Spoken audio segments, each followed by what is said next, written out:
Je vais placer plutôt dans le bas de la page le cercle avec la flèche noire, puis avec la flèche blanche, je clique à côté pour désactiver, puis je viens cliquer sur le point du dessus. Et je le mets plutôt vers le haut.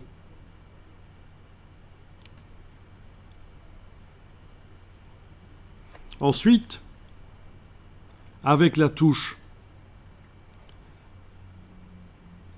avec la plume, je simplifie l'explication ici, avec la plume et la touche Alt, vous allez casser la tangente de manière à obtenir...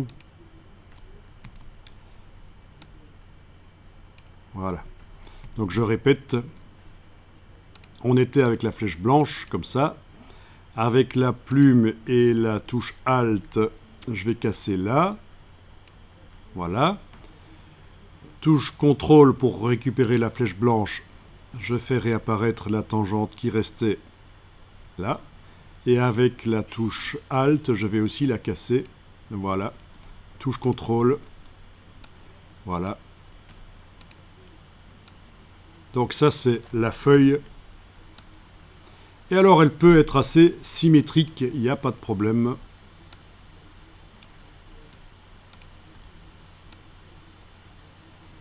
Elle peut être assez symétrique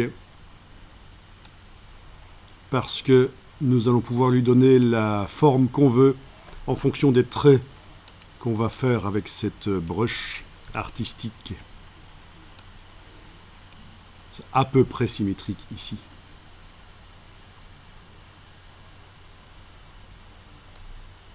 Vous enregistrez si vous avez réussi à obtenir à peu près ça.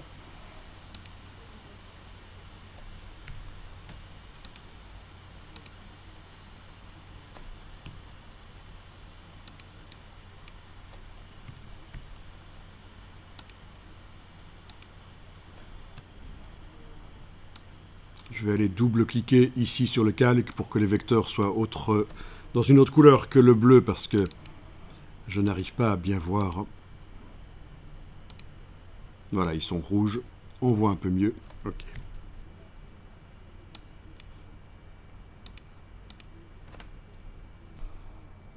Voilà, on va pouvoir séparer en deux formes, couper en deux ça. Alors, ici, on va utiliser un rectangle, outil rectangle. Si ça vous aide, vous enfoncez CTRL-Y, comme ça vous ne voyez pas la couleur. Et vous allez tracer un rectangle qui va comme ça traverser la feuille. Après l'avoir tracé, vous utilisez l'outil de transformation manuelle de manière à réduire éventuellement sa largeur, le repositionner. Et donc voilà l'idée, c'est que le rectangle ici, il ne faut pas qu'il soit trop large. Il va traverser la feuille et va nous permettre de la découper. Oui.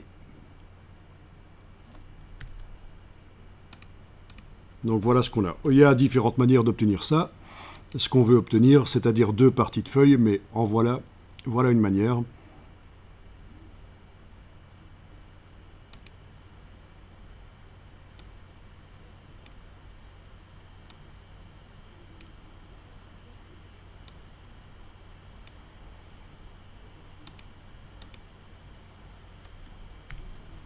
Ok.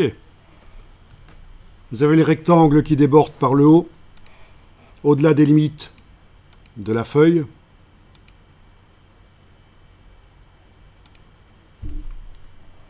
Ils débordent par le bas aussi.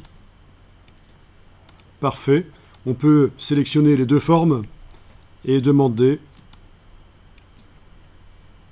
dans le Pathfinder, menu fenêtre Pathfinder, on peut demander de faire une fonction de division.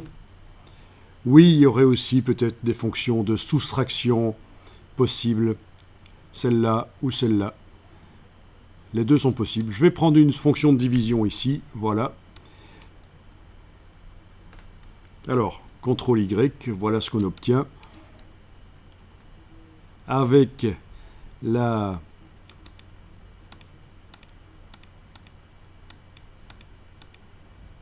flèche blanche plus, on va aller sélectionner l'excédent ici. Touche suppression, voilà.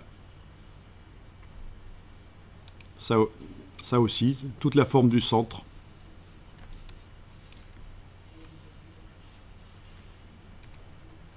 Voilà. Là, l'excédent ici aussi. Voilà. Donc on se retrouve avec deux moitiés de feuilles comme ça. CTRL Y, voilà à quoi ça ressemble.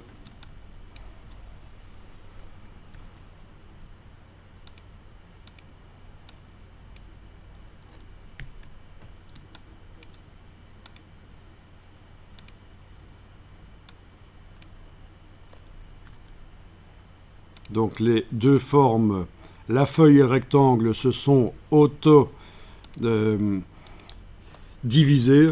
Et avec la flèche blanche plus, en cliquant d'abord à côté, puis en ayant cliqué sur les différents excédents, j'ai été supprimer le centre, tout ce qui était au centre. Je ne me retrouve qu'avec deux moitiés de feuilles comme ça, finalement. C'est parfait, deux objets.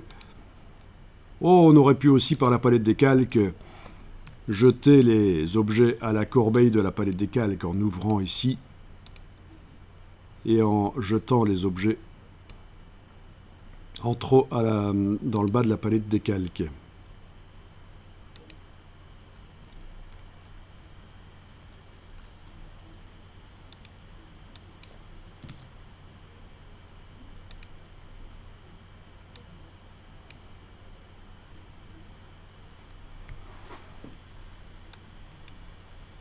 Bon, quand vous avez obtenu à peu près une forme de feuille comme ça, vous pouvez enregistrer le fichier par sécurité.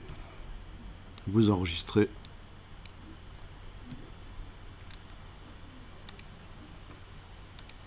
Ah oui, ça pourrait être sympa que une des deux moitiés de feuille ait une couleur différente de l'autre. Une couleur de fond différente de l'autre éventuellement, voire même de contour aussi, mais voilà, ce genre-là. Pourquoi pas. Après, on pourra changer de façon comme on veut.